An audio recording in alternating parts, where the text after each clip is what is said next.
Hola muchachos, bienvenidos a la última clase de la materia de intervención y diagnóstico en problemas de aprendizaje, que nosotros enfocamos mucho hacia cómo hacer un programa de intervención enfocado en alguna población en específico. La clase pasada, o bueno, este cuarto parcial como tal, estaba enfocado en hablar un poquito más sobre la intervención individual, ¿no? La semana pasada hablábamos sobre cómo se hace desde un tema cognitivo-conductual una modificación conductual en niños pequeños, un ejemplo de cómo se hacía y para qué servía y cómo se realizaba. En esta ocasión vamos a hablar un poco más del tema de psicoterapia y cómo se hace un acompañamiento psicológico ya basado en principios de psicoterapia. Es una pequeña introducción realmente. Si a ustedes les interesa todo este tema, ustedes podrían ya pues pensar en una especialización como psicoterapeutas específicamente, que es para tratar pacientes de manera individual, dependiendo de la corriente que ustedes elijan, ¿no? Pues bueno, entonces en esta ocasión les traje el tema de materiales e instrumentos de psicoterapia, ¿no? Entonces, pues bueno, vale la pena empezar a hablar un poco de la diferencia entre material e instrumento. Acá les puse una pequeña frase que nos puede ayudar a ubicar la diferencia, ¿no? Material es el brindado por el paciente, ¿no? ¿Cómo es brindado por el paciente? A partir de su discurso, qué es lo que te dice y el discurso, cómo se puede eh, ubicar en tipos de fantasías, ¿no? Pues todo un tema. Y en niños se utiliza el juego, ¿no? Como este sustituto de discurso en el adulto por el juego, que también va a contener fantasías, ¿no? Va a explicar modo de funcionamiento mental y pues a partir del cual nosotros ya podemos empezar a trabajar, ¿no? Entonces, material es el brindado por el paciente y sobre este el psicoterapeuta va a trabajar haciendo uso de diversos instrumentos, ¿no? Entonces, si nosotros hacemos esta forma de compararlo, material es el que brinda el paciente y el analista o el psicoterapeuta va a trabajar con ese material a partir de diferentes instrumentos, ¿no? Si ustedes quisieran saber cómo se dividen los diversos tipos de psicoterapia, va a ser por el uso de instrumentos que hace, ¿no? ¿Qué instrumentos ocupa y cuáles son sus objetivos? Es lo que te va a ayudar a identificar si se trata de un coaching, si se trata de psicodrama, si se trata de modificación conductual, si se trata de psicoanálisis o si se trata de algún otro tipo de psicoterapia, ¿no? Entonces, para eso vale la pena hablar entonces de los tipos de instrumento. Los tipos de instrumento los podemos ubicar en tres tipos, ¿no? Unos que son para influir sobre el paciente, otra forma de conocerlos son como instrumentos manipulativos, ¿no? Otros se conocen como instrumentos para recabar información, que nosotros también como psicólogos llegamos a utilizar en las entrevistas y para ofrecer información, ¿no? Entonces son los tres tipos o la clasificación de tipos de instrumentos que vamos a ver en esta clase, ¿vale? Entonces vamos a empezar a hablar un poco sobre los instrumentos que sirven para influir sobre el paciente. En un primer momento tenemos a la sugestión como instrumento para influir sobre el paciente. La sugestión, ¿no? Va a ser generar o hacer que en la mente del paciente o en la mentalidad del paciente, en la ideología del paciente, se genere un juicio, ¿no? Que luego va a ocupar un lugar dentro de la conciencia del paciente y para poder con esto modificar la conducta del pensamiento, ¿no? O sea, la forma en la que piensa, vamos a intentar cambiarla a partir de esto de sugestionar. Sugestionar, en otras palabras, lo podemos entender como introducir una idea que no es del paciente para que el paciente pueda, ¿no? Como una plantita, empezar a gestionarla y empezar a tomarla como propia, ¿no? Existen dos tipos de sugestión, una que se conoce como sugestión pasiva y otra que se conoce como sugestión activa, ¿vale? La sugestión pasiva, eh, digamos, es aquella que el paciente va a aceptar, ¿no? Sin mucha oposición, ¿no? Es aquella, es aquella sugestión que se va a dar en el paciente de manera poco controversial, ¿no?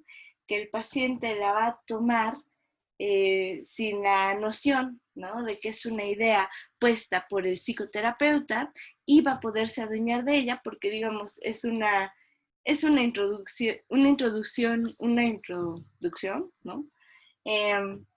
Bastante amigable para el paciente porque no va a sentir que es una idea intrusiva, ¿no? Y por el otro lado tenemos la sugestión activa, ¿no? El paciente, digamos, lo que va a suceder es que será una idea que se le va a presentar al paciente de frente y el paciente se va a tener que confrontar con este tipo de idea que no había podido percatarse antes, ¿no? Y el psicoterapeuta se la va a presentar de manera, por así decirlo, cruda, ¿no? De frente, y el paciente va a tener que entonces, digamos, sugestionarse respecto a si esa idea puede habitar en su conducta de pensamiento o no. Un ejemplo que podríamos poner sería como la sugestión pasiva, toda esta idea de el marketing que se llega a hacer, por ejemplo, en las películas en donde de repente el actor está tomando Coca-Cola, ¿no?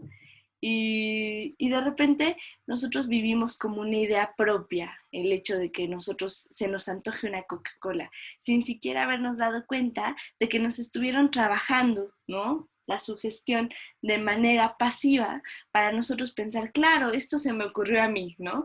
Por eso se considera como una influencia, una manipulación que se hace sobre el paciente. Es esta idea de repente con programación lingüística, con, con mensajes subliminales, ir metiendo en la mente del paciente una idea que no es propiamente suya, pero que después el paciente vivirá como suya, ¿no? Y la activa es cuando se le presenta de manera directa, ¿no? Digamos, cuando se le presenta un contenido que él no había pensado, pero se le sugestiona para decirle, oye, ¿y no será más bien que esto es tuyo? ¿No será más bien que tú estás pensando en esto otro? Entonces el paciente se queda enganchado en esta idea, queda influenciado por una idea que no era propiamente suya, pero se le presenta de manera, ¿no? Como diciendo, esto que te traigo yo, toma, era tuyo desde un inicio, ¿no? Es muy criticado, ¿no? Todos los instrumentos que sirven para influir sobre el paciente son altamente criticados porque finalmente es el criterio subjetivo del psicoterapeuta sobre el paciente, ¿no? Entonces hay que tener mucho cuidado en el cómo se usa y desde qué tipo de teoría se está manejando, ¿no? Pero bueno, eso existe.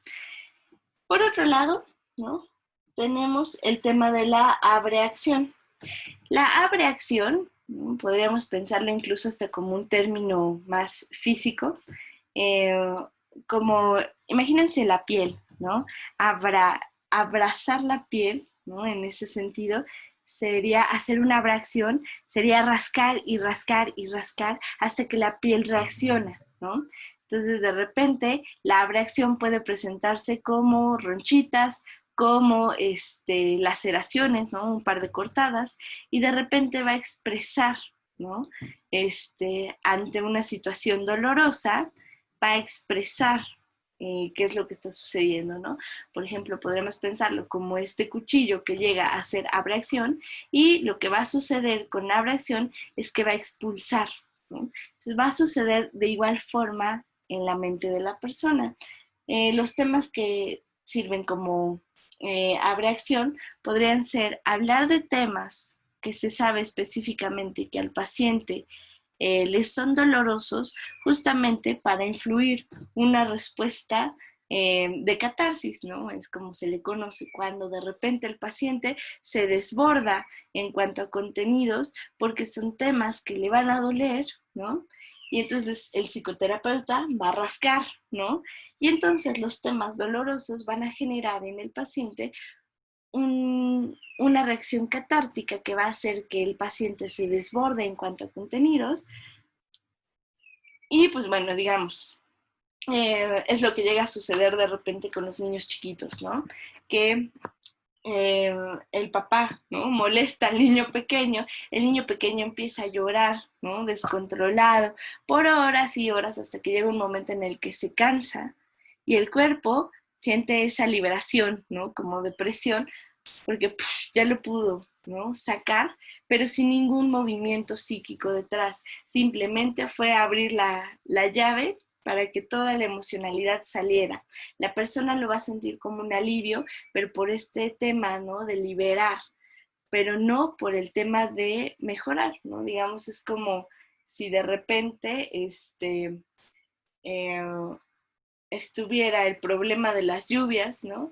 Y ante el problema de las lluvias, uno abriera la presa para que saliera toda el agua acumulada, pero realmente no estamos viendo qué es lo que genera que haya lluvias en exceso, ¿no? No nos estamos metiendo con el tema de qué es lo que genera estas nubes de lluvia, ¿no? Para eso ya hay otro tipo de técnicas más avanzadas, psicoterapia mayor es lo que se le conoce, ¿no? O sea, psicoanálisis. Pero pues bueno, llega a suceder, ¿no? Que de repente en este tema de las constelaciones y de toda la teoría sistémica, ¿no? De cómo se maneja, llegan a utilizar mucho estos recursos de catarsis, de abreacción, en donde la persona piensa que hay una mejoría, pero lo único que hay es un desfogue, ¿no?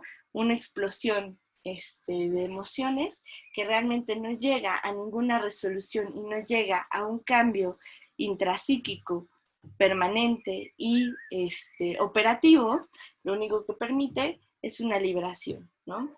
Y bueno, para finalizar tenemos todos los instrumentos de influir que se conocen como persuasión, ¿no? La persuasión se va a conocer como este intercambio de ideas, ¿no? Que van a generar una polémica con el paciente, ¿no? Eh, lo que vamos a ver con este tema de la persuasión es que se va a fomentar a, al paciente a hacer uso de las intelectualizaciones, ¿no? Se va a apelar a la racionalización y se va a apelar a la razón del paciente justamente para confrontar las ideas que tiene el paciente con las que se podrían ubicar como ideas racionalizadas, ¿no?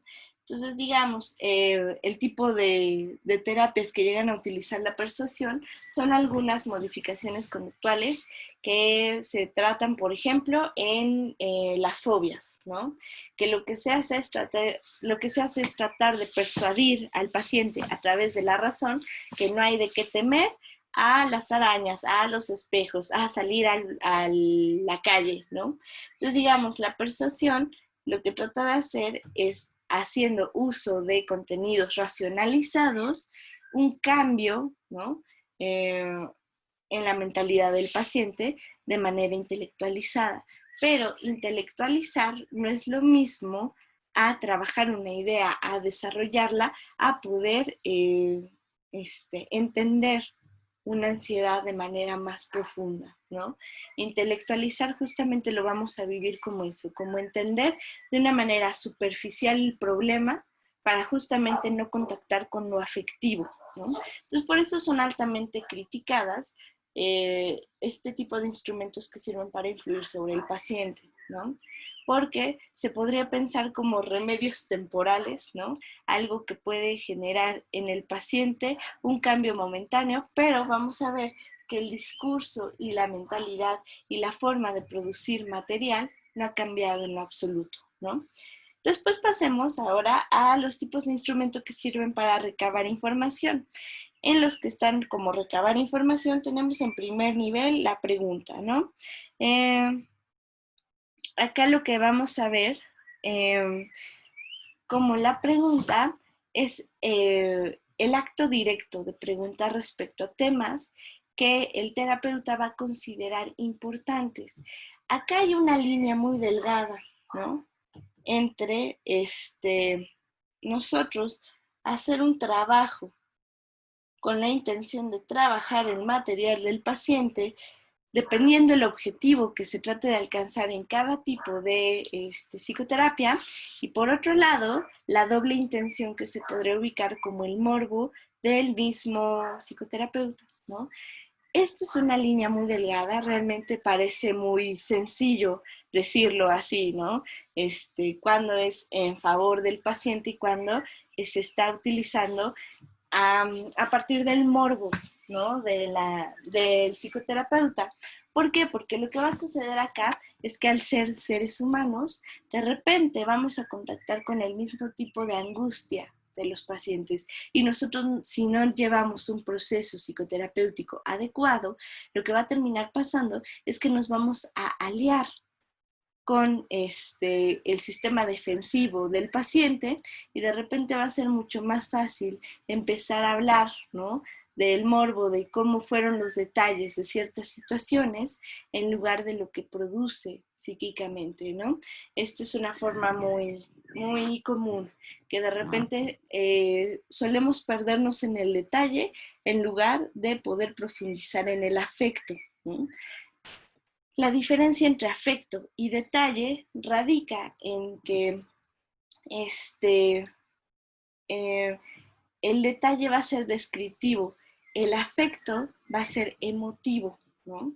Entonces, de repente por eso hacen tanta burla esto de los psicólogos que te preguntan, ¿y eso cómo te hizo sentir? ¿No? Pero lo que vamos a ver en ese sentido es que muchas veces el paciente en su discurso deja de lado el tema afectivo, ¿no? De repente es mucho más fácil escribir cómo la empresa está teniendo problemas, en lugar de hablar la angustia que le produce, pensar que se va a quedar sin trabajo, pensar que eso va a representarle posiblemente un tema de castración, ¿no? Porque su trabajo era la única forma en la que podía él sentir que llevaba algo a su familia. Posiblemente podría ser por un tema en el que la persona esté paranoica, ¿no? Y diciendo es que me están corriendo porque justamente no quieren que yo me entere de ciertas cosas, y el aspecto paranoico es lo que da angustia, ¿no? Podría ser por un aspecto melancólico en el que entonces la persona no se siente suficiente, y justamente ante la angustia que produce la emoción, lo que se hace es desviarse por los detalles, ¿no? Funciona muy similar a la intelectualización, verlo por encimita, porque lo que tiene que ver con el afecto, eso es lo doloroso. Y a ti como terapeuta se te paga justamente para trabajar en el nivel afectivo, ¿no? A no ser que seas de terapia emotivo-racional, ¿no? Que finalmente lo que va a tratar de hacer es racionalizar a los afectos, justamente desvincular la fantasía a través de cuestiones racionales, ¿no? Diferentes tipos de manejo. Bueno, entonces tenemos justamente, ¿no? La pregunta como un arma de doble filo que puede servir tanto como para conocer material del paciente, como para todo lo que tiene que ver con el morbo, ¿no? Digamos, una cosa es preguntar para poder darle al psicoterapeuta una idea mucho más amplia respecto al material, o moverse a partir del morbo del terapeuta respecto al contenido, ¿no? Del paciente. Entonces, pues bueno, esa es como la gran diferencia. Pasemos al tema del señalamiento, ¿vale? El señalamiento, ¿no? Lo vamos a ubicar como esta observación que puede hacer el psicoterapeuta, que notó en la información que le daba el paciente, y que el paciente no pudo notar que tenía tanto impacto emocional o que tenía tanto impacto dentro del material que se le estaba diciendo. Digamos, el señalamiento sirve como tu marcatextos, ¿no? Que dices, esta idea es importante, y puede ser que el paciente que me la está diciendo en su discurso no se haya dado cuenta que implica, ¿no? Mucha emocionalidad. Entonces el señalamiento sirve para, dentro del discurso que el paciente está llevando, el material que está llevando, el paciente pueda resaltar ciertos aspectos que se consideran importantes y que el paciente podría estar pasando por alto, ¿no? Por ejemplo, hace poquito estaba atendiendo a una paciente que justamente me estaba contando, ¿no? Eh, que a ella le producía mucha angustia decirle a su nuevo ligue respecto a su pareja anterior, ¿no? Y que había tenido un novio. Y entonces esto me lo cuenta como una forma muy de pasadita, ¿no? Me empieza a decir como de repente, pues le da mucho miedo que en la conversación que van teniendo, de repente se abre el hilo a que él le pueda preguntar, oye, ¿y por qué ibas tanto por esta colonia, ¿no? Y que ella le diga, pues es que por ahí estaba mi exnovio, ¿no? Por ahí vivía mi exnovio. Y entonces lo que ella me está diciendo acá es que justamente como de repente se empieza a relacionar con un nuevo chico a partir de la vinculación con el exnovio, ¿no? Entonces, digamos, es una idea que a nosotros nos hace pensar que tal vez la ruptura todavía no se ha vivido en la mente de esta paciente, ¿no? Entonces, digamos, acá lo que podríamos hacer como un señalamiento es decirle, oye, fíjate que justamente tú te estás relacionando con un nuevo prospecto a pareja a partir de una relación pasada. Y puede ser que acá, ¿no? Lo que tú estés haciendo es decirle a este chico, oye, pues la relación conmigo no nada más es de dos, es de nosotros dos con mi exnovio, ¿no? Porque yo vengo en paquete, ¿no? Entonces, digamos, es una forma de señalar ciertos aspectos que para el paciente quedan por fuera quedan por fuera del discurso como algo importante para ellos porque justamente pueden contener aspectos angustiantes. Entonces lo que nosotros hacemos es poner, ¿no?, el dedo en el renglón respecto a esos aspectos que la persona puede estar pasando por alto, ¿no? Y bueno, el último que vamos a ver respecto a recabar información va a ser la confrontación, ¿no?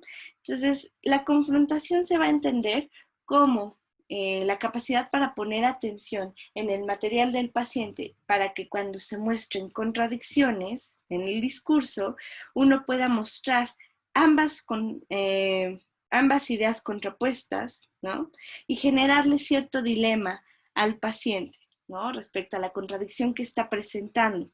Entonces, ante esta contradicción, ¿no?, nosotros vamos a utilizar la confrontación justamente para nosotros poder ampliar, ¿no?, el entendimiento que tenemos respecto a estas dos ideas tan contrariadas, ¿no?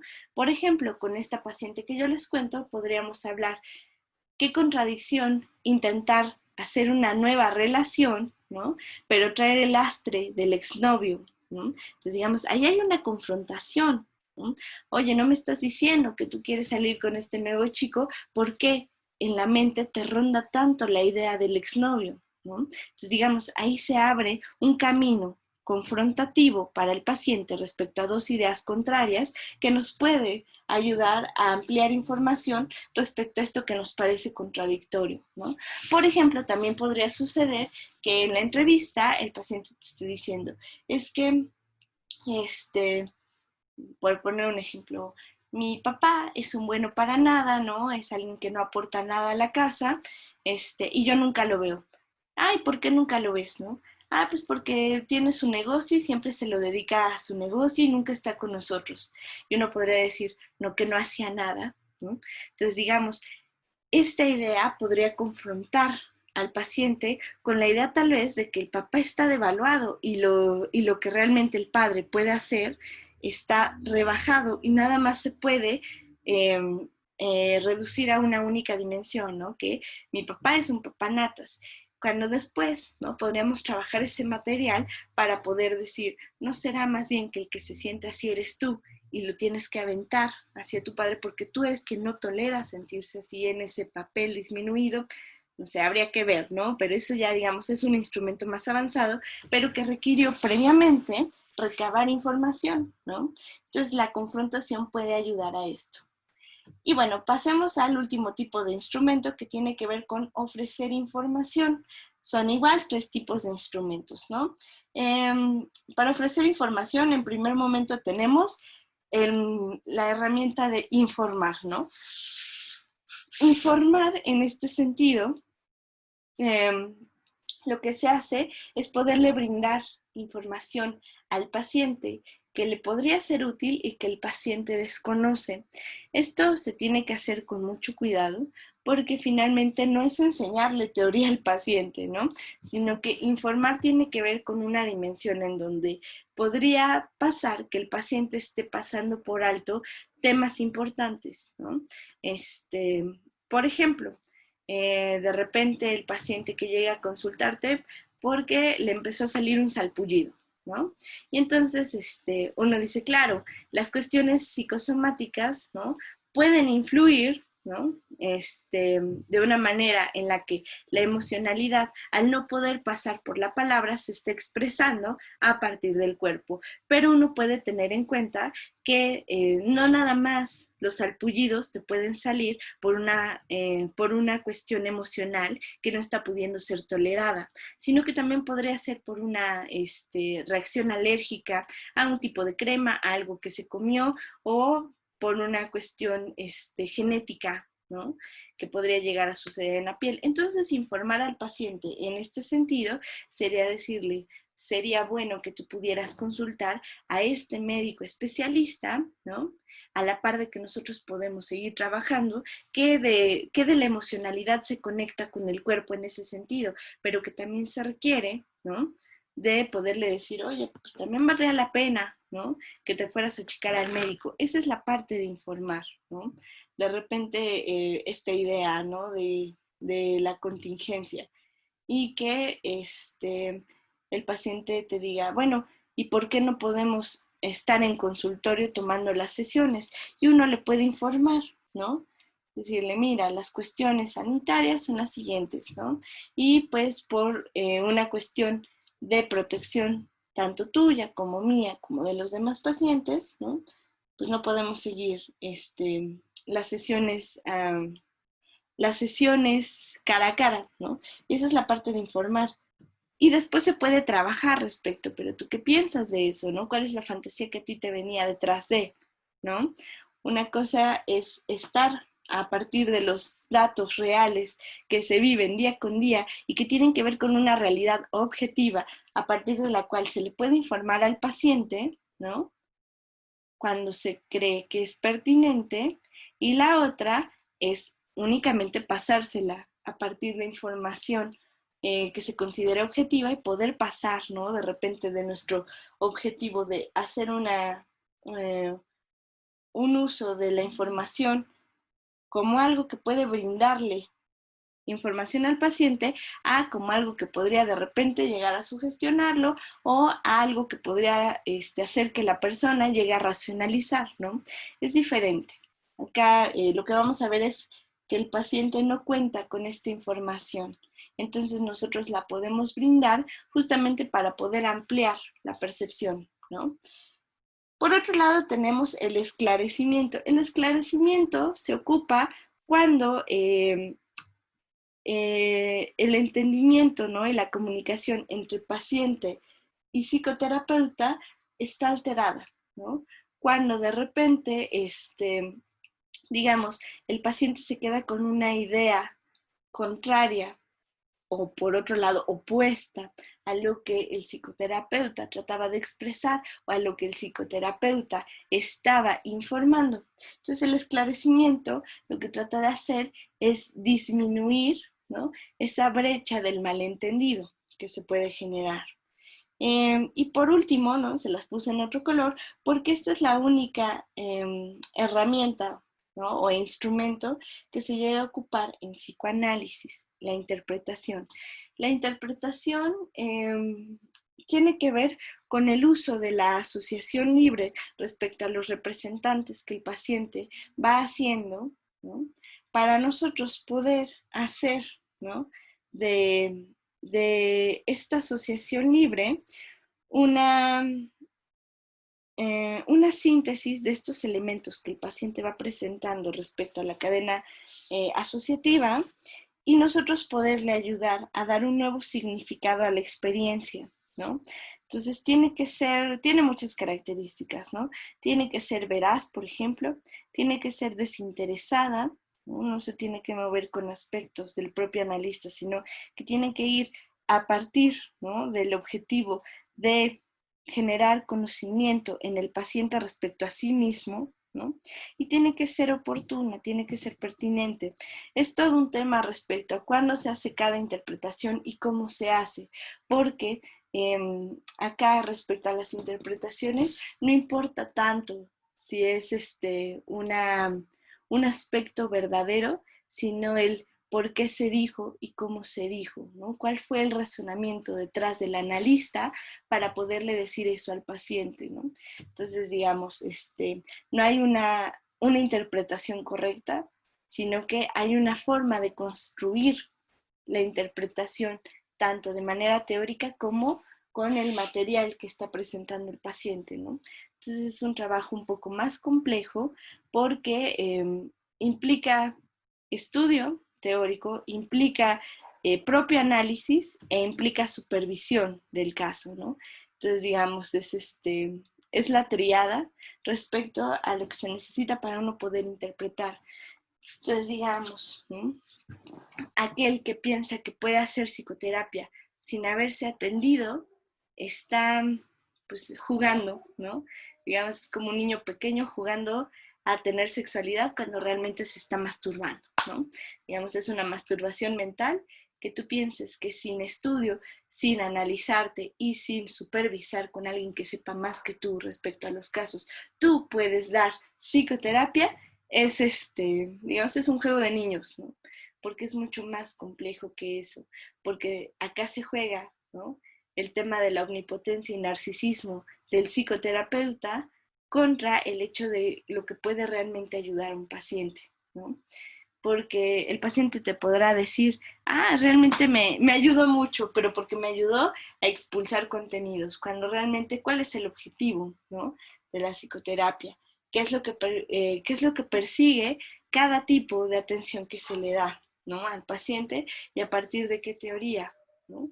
Eso es lo importante, ser congruente con lo que se hace, lo que se piensa y con el tipo de trabajo que se le dice al paciente que se va a hacer, ¿no? Uno tiene que tener muy en claro lo que está haciendo y cómo lo está haciendo. Y para eso pues se necesita estudios, se necesita atención propia y se necesita el apoyo de alguien que sepa más que tú, ¿no? Súper importante. Y pues bueno, como tema final, ¿no?, me gustaría hablar un poco sobre el acting out, planteado al tema de la psicoterapia, ¿no? El acting out se puede vivir desde los dos participantes de la psicoterapia, desde el paciente y desde el psicoterapeuta. Cuando es el psicoterapeuta el que comete el acting out, se conoce como el, el acting out contratransferencial, ¿no? O en otras palabras, también luego lo conocen como el contra-acting out, ¿no? Que es cuando ante la angustia que presenta el paciente, el psicoterapeuta se angustia y responde ante esta angustia del paciente fuera de los lineamientos que la psicoterapia indica que se tiene que hacer. ¿Cómo sería esto? De repente, uno cometer errores, ¿no?, y quererlos justificar ante el paciente, como por ejemplo cuando alguien llega tarde, por ejemplo cuando alguien cambia una sesión, por ejemplo cuando uno se siente atacado por el paciente y en lugar de poder pensar juntos qué del paciente se juega en el ataque, el psicoterapeuta se defiende, ¿no? Cuando de repente el psicoterapeuta actúa en lugar de poder pensar, ¿no? Y por otro lado, ¿no?, está el acting out que es propio del paciente, ¿no? Por ejemplo, que llegue tarde, que se le olvide el pago, que no vaya a la sesión, que de repente se accidente y no pueda llegar, que de repente, ¿no?, le pida al psicoterapeuta fuego para su cigarro, ¿no? Digamos, actos que no tienen que ver como tal con la relación terapéutica y que tratan de descolocar, ¿no?, ya sea al paciente mismo del trabajo terapéutico o del paciente hacia el terapeuta para descolocar al terapeuta del trabajo psicoterapéutico, ¿no? Entonces, digamos, en otras palabras, el acting out se puede vivir como una intervención que no tiene como finalidad desarrollar el proceso terapéutico y es movida por la angustia, ¿no? Por ejemplo, cuando el paciente quiere cambiar la forma de pago establecida y, y el analista o el psicoterapeuta, en lugar de poder pensar qué de ahí se está moviendo con este acto para el paciente y utilizarlo en la relación transferencial, lo que termina haciendo es que termina dándole una explicación, termina cediendo o termina en una discusión con el paciente que justamente lo que está haciendo es enganchar al psicoterapeuta para que se alejen, ¿no?, de la finalidad terapéutica, ¿no? Entonces, digamos, es un proceso difícil, es un trabajo difícil, implica mucha desilusión narcisista para el psicoterapeuta y para el paciente también, porque finalmente es descubrir límites y es descubrir también qué es lo que de repente retiene, ¿no?, la capacidad del propio paciente para pues poder seguir adelante, ¿no? Digamos, en el sentido de la inhibición, en el sentido de la sintomatología, en el sentido de las resistencias que puede presentar, justamente porque a lo que se le teme es a la angustia y la angustia termina moviendo al paciente justamente a descolocarse de aquello que lo va a confrontar con su propia angustia, ¿no? ¿Qué más quisiera uno? El remedio mágico, ¿no? Que justamente para tratar la angustia sería borrarla, ¿no? Y tratar de no notarla y no verla. Pero justamente lo paradójico de la psicoterapia es que justamente va a tener que agarrar esta angustia de la que el paciente viene huyendo y por eso llega a sesiones y poderlo confrontar con eso de lo que viene huyendo. No sería difícil, ¿no?, pensar que a la misma psicoterapia que el paciente llegó por propia decisión, de repente el mismo paciente empieza a ponerle el pie porque justamente lo va a confrontar con su propia angustia, pero la va a confrontar desde un tema preparado por parte del psicoterapeuta que va a poder trabajar esa angustia a partir de instrumentos en un ambiente de apoyo, de sostenimiento, ¿no? Ese es el peligro de repente de utilizar de estos instrumentos que son para influir en el paciente, porque influir en el paciente no es sostenerlo, es aventarlo, ¿no?, digamos, al barranco para que se confronte con la angustia frente a frente, ¿no? Recabar información también puede, ¿no?, a los recursos que el paciente ha utilizado como defensa contra la angustia, ir quitando las capas para que justamente la angustia salga y entonces el psicoterapeuta pueda verlo, ¿no?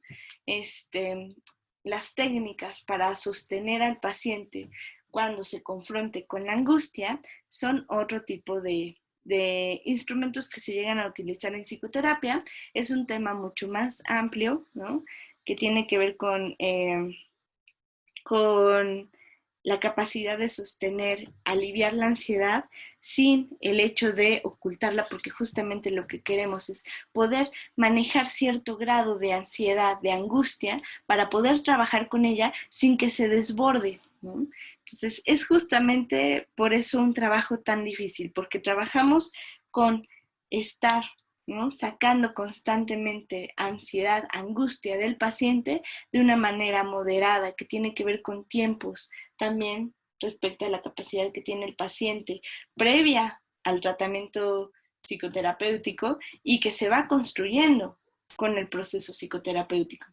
Es un proceso amplio, es muy apasionante. Si a ustedes les interesa, pues bueno, podríamos hacer un grupo de estudio respecto a cómo se lleva una psicoterapia, hablar de estos temas más a profundidad respecto a cómo se hace un trabajo, ¿no?, más profundo con pacientes, pero bueno, siempre vale la pena que ustedes se cuestionen, ¿no?, confróntense con su propia angustia de qué es lo que quieres hacer como psicólogo si es que te quieres dedicar al aspecto clínico, ¿no? Cómo quieres trabajar la angustia de las personas y cómo trabajas tú tu propia angustia. Pues bueno, muchachos, un gusto trabajar con ustedes un semestre más, ¿no? Creo que ya varios se gradúan y pues bueno, decirles que fue un placer trabajar con ustedes, conocerlos y ver cómo fueron creciendo también como alumnos y como psicólogos en su formación y en su forma de pensar, ¿no? Creo que hubo quienes crecieron más que otros, pero finalmente creo que ustedes como grupo pues pudieron crecer de manera tanto grupal como individual y pues bueno, fue un gustazo trabajar con ustedes nuevamente. Los quiero mucho, chicos. Nos vemos.